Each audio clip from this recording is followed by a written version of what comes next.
Praise the Lord. Today we're going to read Revelation chapter 17, verses 1 to 14. This title is The Mystery of the Woman Mounted on the Beast. And it says, And there came one of the seven angels, which had the seven vials, and talked with me, saying unto me, Come hither, I will show unto thee the judgment of the great whore that sitteth upon many waters, with whom the kings of the earth have committed fornication, and the inhabitants of the earth have been made drunk with the wine of her fornication. So he carried me away in the spirit into the wilderness, and I saw a woman sit upon a scarlet-colored beast, full of names of blasphemy, having 7 heads and 10 horns. And the woman was arrayed in purple and scarlet color, and decked with gold and precious stones and pearls, having a golden cup in her hand full of abominations and filthiness of her fornication. And upon her forehead was a name written, Mystery Babylon the Great, the mother of harlots and abominations of the earth. And I saw the woman drunken with the blood of the saints and with the blood of the martyrs of Jesus. And when I saw her, I wondered with great admiration.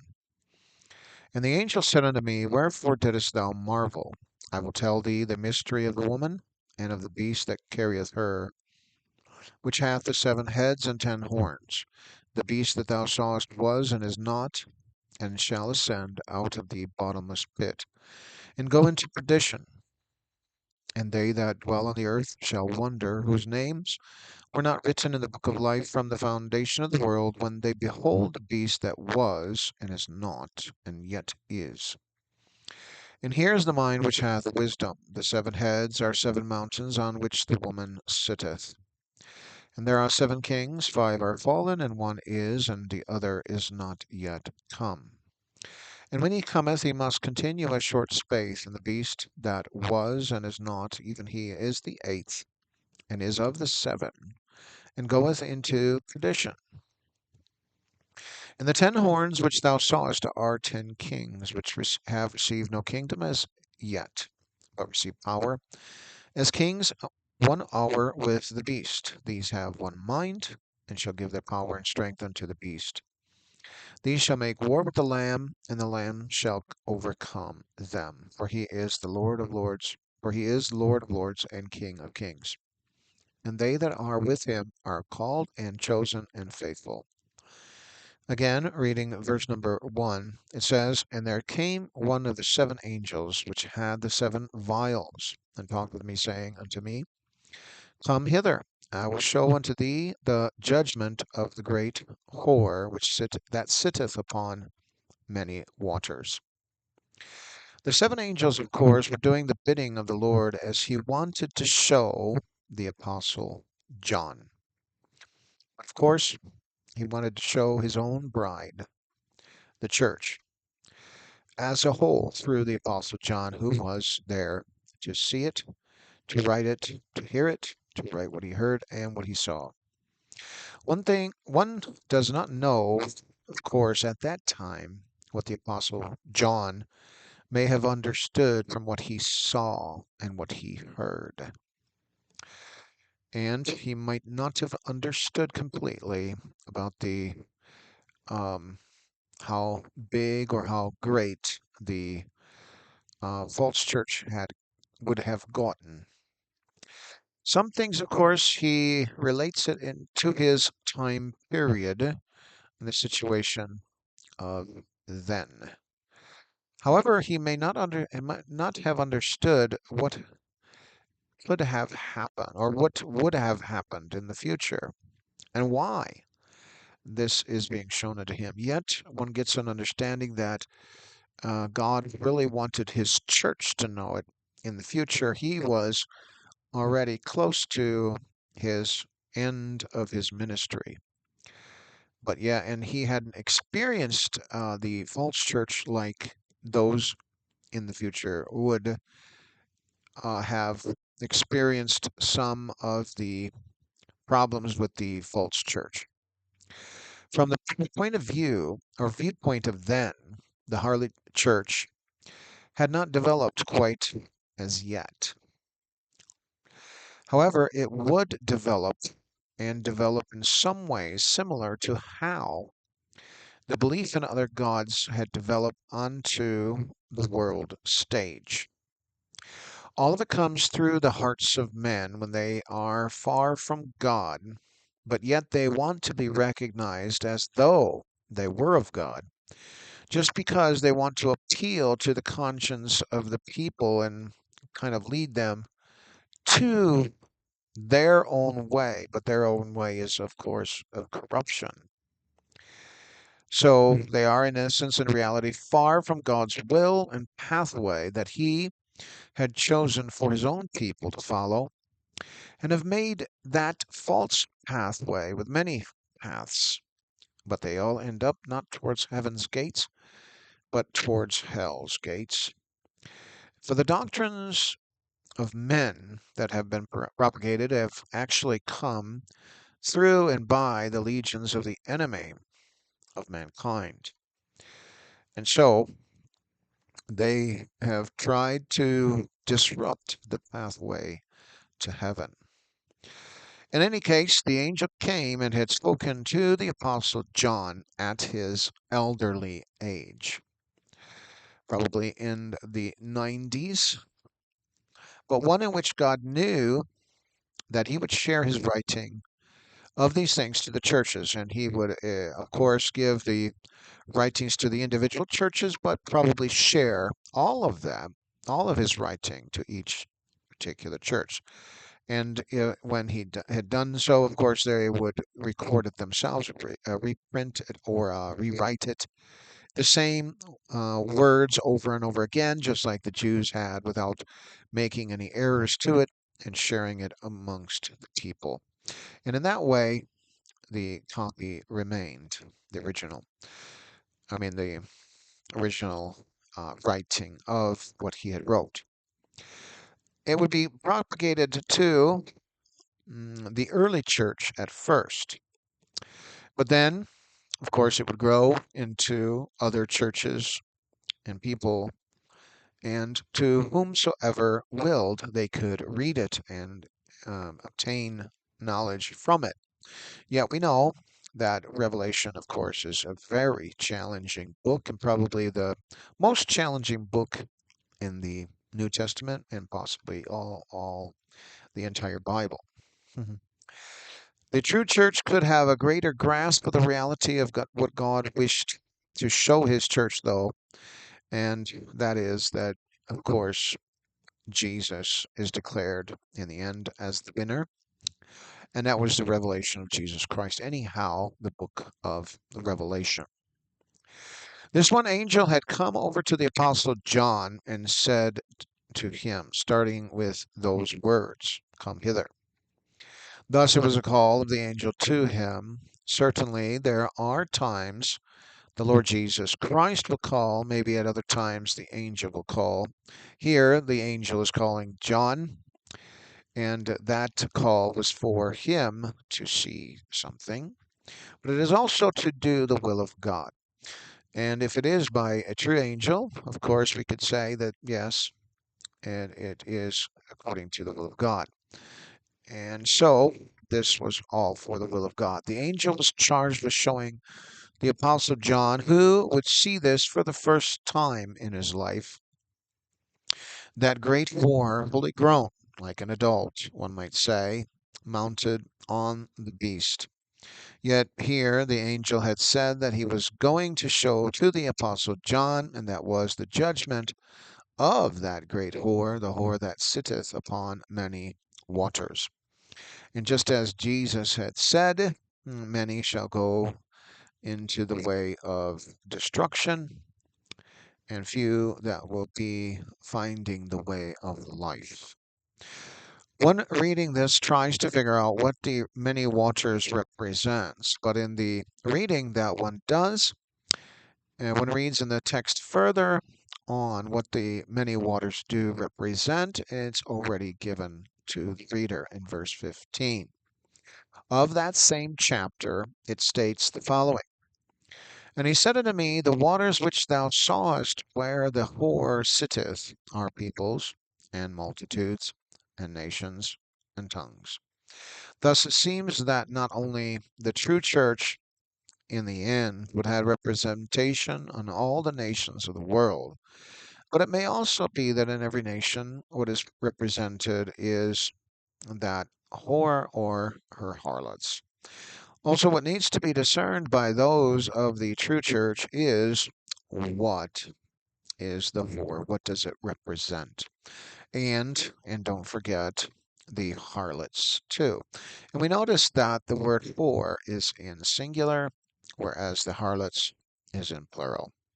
One understands that a whore is a woman, according to the Webster's Third New International Dictionary, unabridged Kindle version, quote, practices unlawful sexual commerce, unquote. One understands better the fact that the whore is one who practices sexual commerce with others, and it is for the whore's own benefit. However, the harlots, they would do the same just as well. So a whore and a harlot, they are not married.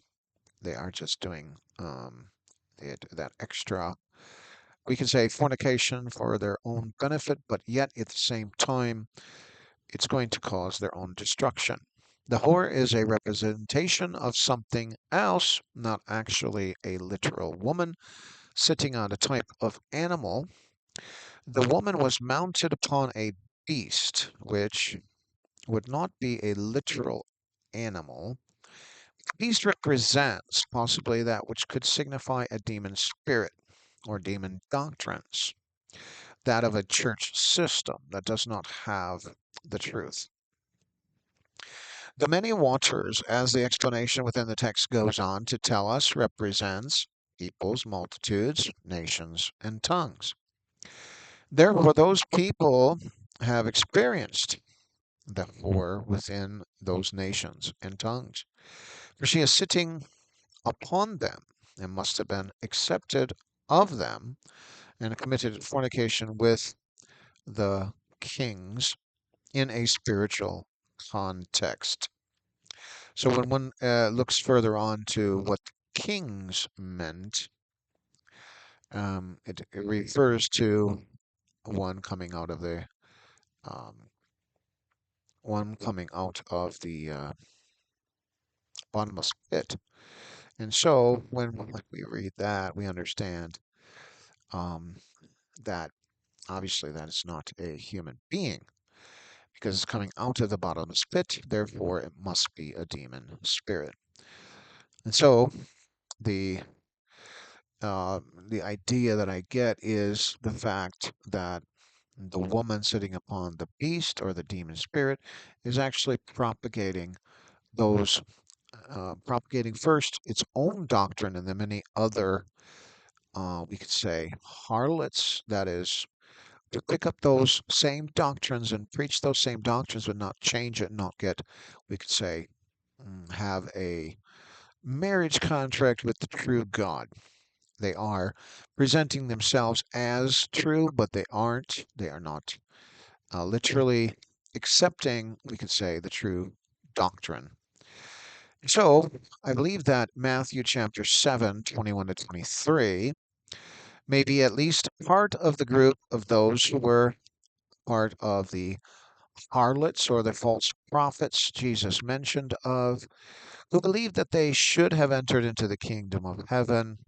In fact, one preacher said, they were arguing with God, but they were not given permission because Jesus Christ was the one. He was on the throne, and he was judging them as not worthy to enter in to the kingdom of heaven. They might have been the one closest to entering in because they had even cast out devils, but in essence they were refused. Something was wrong with their doctrine. Thus, within that conversation between Jesus and the false prophets, it is stated that they were not allowed entrance because of the refusal on earth, of course, to do the will of the Father, which is, of course, I think, to commit to the apostolic doctrine, that which Peter had preached. He is the one who had the keys to the kingdom of heaven. As long as we abide by that, then, of course, we are going to get into the kingdom of heaven. And so they were not committed to the belief in only Jesus Christ as God, the one true God, as my understanding goes, but they instead believed in a doctrine of the Trinity of God, which Trinity refers to God in three persons. The Bible does not say that. The Bible says that God is one. Deuteronomy 6:4, that is the Shema, or Shema. And it is repeated, or it was taught to be repeated every day at least, and taught to their children, that is the Jews. And so if one repeats that over and over, a person is saying God is one within that verse. And it's not God is three persons, or God in three persons, because um, God came into this life as a human being, and then Jesus said himself, I and my Father are one. Verse number 2, it says, with whom the kings of the earth have committed fornication, and the inhabitants of the earth have been made drunk with the wine of her fornication. So it seems like, since we have discovered, verse 15 talks about a king that comes out of the bottomless pit, referring to a demon spirit. The kings of the earth must have, which must be referring to demon spirits as well. And she, that is um, the harlot church, has committed fornication with the kings of the earth. Therefore, it is referring to the fact that that harlot church has picked up what the demon spirits has presented as a doctrine that is not the true doctrine that will lead a person or other people to salvation. Therefore, what happens is they don't get their sins forgiven. And in fact, Jesus in Matthew chapter 7, when he refers to false prophets, he goes on, verse number 22, I believe it is, and he says that many will come to me in that day, saying, Lord, Lord, have you not prophesied in thy name, and in thy name cast out devils, in thy name have done many wonderful works? And then Jesus will profess unto them, um, I never knew you. Depart from me, that ye that work iniquity. So the iniquity, that is sin, was still with them. So therefore, I believe that it's still, they had that sin within them, even during the time, and the whole time that they were living their life on earth, and they did not have the true gospel. They didn't have the true doctrine of salvation that Peter preached, and we're not preaching it to others. And so, therefore, they were lost. They had sin. They didn't understand who Jesus really was. And so, in verse number 15, where we're talking about what the waters were, but if we were to say, who are the kings of the earth? Some might think that they are actual persons, human beings, but one came up out of the bottomless pit, therefore it must be demon spirits. So, some have the question, are those referring to literal kings of countries that have cozied up with the whore and are harlots? In some sense, they might think that, and it sounds good too. However, since this one came up out of the bottomless pit, sounds like it is referring to a demon spirit. Why is it also that it was only one woman, but the others are entitled harlots? Well, it seems like the harlots came out of the, we could say the false church, the one particular whore. It would seem that the whore is the mother of those harlots. Thus, in some ways, the mother is similar to the harlots in that fornication and what they have been doing, not adhering to, I would say, the doctrine of the apostles. And so, who are they committing fornication against? We would say they are committing fornication against Jesus Christ. They are not committed to him. The kings of the earth have been drunk. Excuse me. The inhabitants of the earth have been drunk with the wine of her been made drunk with the wine of her fornication. And of course, fornication is a sexual act. However, becoming drunk usually is something that one might do before one gets into the sexual act in some sort of celebration. However, here it refers to two groups. One is the kings of the earth, and the other are the inhabitants of the earth. These two groups seemingly have different things that are applied to them regarding the woman. The kings of the earth have committed fornication with the woman, and that woman would refer to a group, a big, large group of people that are supposedly are the church, but they're actually the false church. But in the inhabitants of the earth, mm, those are the people, on the other hand, that have been made drunk with the wine of her fornication. So um, they are uh, being led away from the truth. Their mind has been, we could say, corrupted because it's not the true doctrine. Becoming drunk makes a person not think correctly in one's mind, but it was coming upon those inhabitants of the earth because of the fornication of the woman. Therefore, the woman represents the entire church, false church, and that was considered um, to be wine. For it made the inhabitants delirious, not able to think straight, and not following that which was the right and true gospel, the true doctrine of God. So it seems the whore, having a name that is outstanding from the others, which are called harlots, had committed fornication with the kings of the earth. The kings of the earth gives us an indication of where those kings were located. They were located on earth, not in heaven. Thus, it seems that their fornication with the whore made it to where the inhabitants of the earth were also affected.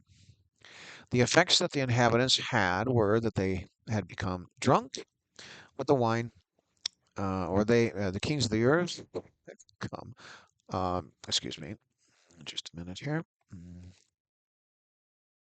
Okay, so we can say that the the inhabitants that had the effects that the inhabitants had were that they had become drunk with the wine of her fornication. Was it that the inhabitants committed fornication with her, or just the kings? It seems like the kings or the demon spirits were committed fornication with the false church or the woman. Therefore, she propagates a false doctrine. And so, because the kings had committed fornication with the whore, then the inhabitants of the earth were affected by that fornication, and they had become drunk by it, not thinking correctly. Wine is a product that can make a person drunk if it, of course, is fermented and has alcoholic content. Seems that the wine that it speaks of is not literal wine, but its effects upon others are the same. The inhabitants of the earth get drunk, which probably possibly means that they are not able to think clearly in, we can say, the spiritual things, the Word of God, and see clearly with a great understanding of it and have salvation. Yet this means that the results of what the kings did was bring that kind of quote unquote drunkenness to the inhabitants. Verse 3, it says, "So he carried me away in the spirit into the wilderness, and I saw a woman sit upon a scarlet colored beast, full of names of blasphemy, having 7 heads and 10 horns." The action of the angel is evident. The angel had carried the Apostle John. And it states that the Apostle John was actually in the spirit and not in the flesh, so to speak. For then his body must not have gone there, but his spirit did. He was brought into the wilderness. He looked, and behold, there was a woman sitting upon a scarlet colored beast, which of course is a bright red hue with a tinge of orange. There are some words that trigger a remembrance of history. The location was in the wilderness, which triggers the idea of the Israelites being in the wilderness. This was not in the city itself, nor any city, but only in the wilderness it was. The beast was evil, for it had names of blasphemy, which John did not record, but he had seen them just describe those names as blasphemous names. Furthermore, the beast had 7 heads and 10 horns. Verse 4 says, And the woman was arrayed in purple and scarlet color, and decked with gold and precious stones and pearls, having a golden cup in her hand full of abominations and filthiness of her fornication. The woman as presented had colors of purple and scarlet, which probably signified 2 things. First, she appeared as royal, but one can say a royal evil. And the scarlet color would be for persecuting and martyring the saints, not only the saints, but also martyring, excuse me, killing the saints and killing the martyrs. She was decked all with gold, precious stones, and pearls, which was that which signified, possibly, having earthly wealth of all kinds. The golden cup in her hand was full of abominations. She had filth, and that filth was fornication. She was not holy in any sense of the word. Instead, she was totally spiritually filthy for that fornication. She was not in contract, we can say, with Jesus. She didn't have the covenant. When God had met Abraham, God singled him out because he had a heart for God. But this woman, which is presented to the world as supposedly a spiritual leader or the spiritual head of a church, and so on and so forth. Um, uh, However, she was filthy uh, because of her fornication, those abominations which she must have committed. Verse 5, and it says, And upon her forehead was a name written, Mystery, Babylon the Great, the mother of harlots and abominations of the earth.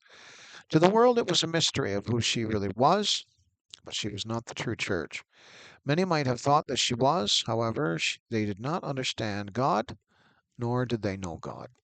For here John sees that which was totally the opposite of her. She was that was caused evil to occur toward the true saints of God. She brought calamity on them. Fighting she was for a false doctrine, a false doctrine of God, one that caused her and many in the world to be shown the opposite of true holiness. On her forehead, too, she had conceived and gave birth to harlots. She was the mother of them all. Furthermore, out from her proceeded abominations instead of holiness, that which describes the true church. She was entitled Babylon the Great, but the Apostle John may not have realized how this would come about in the future. Verse number 6, it says, And I saw the woman drunk with the blood of the saints, and with the blood of the martyrs of Jesus. And when I saw her, I wondered with great admiration. Further, it states the woman was drunk. She had not been drinking wine. The woman had been drinking blood, the blood of the saints. Since this is a figurative woman, that woman, which actually represents the false church, is charged with murdering the true saints of God and shedding their blood. Here we find that the Apostle John was wondering with great admiration. I wonder if he was thinking that she was totally evil, but did not know to what extent or how it would come about. But of course, it is because that false church did not believe in the truth and forced those that were saints of God to believe in what she believed, and then if they wouldn't, she would murder them. Verse 7, And the angel said unto me, Wherefore didst thou marvel? I will tell thee the mystery of the woman and of the beast that carrieth her, which hath the 7 heads and 10 horns. The angel had spoken unto the Apostle John, asking why it was that he had marveled so. The angel even said that he would explain to him of the woman and the mystery of her.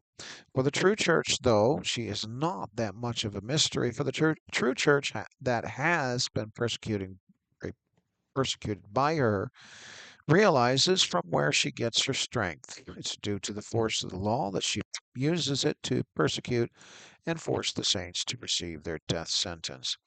Thus the beast that carried the woman was not intrigued with her either, but the beast used the woman to get at what the beast wanted. Yet the 7 heads and 10 horns are in fact a mystery.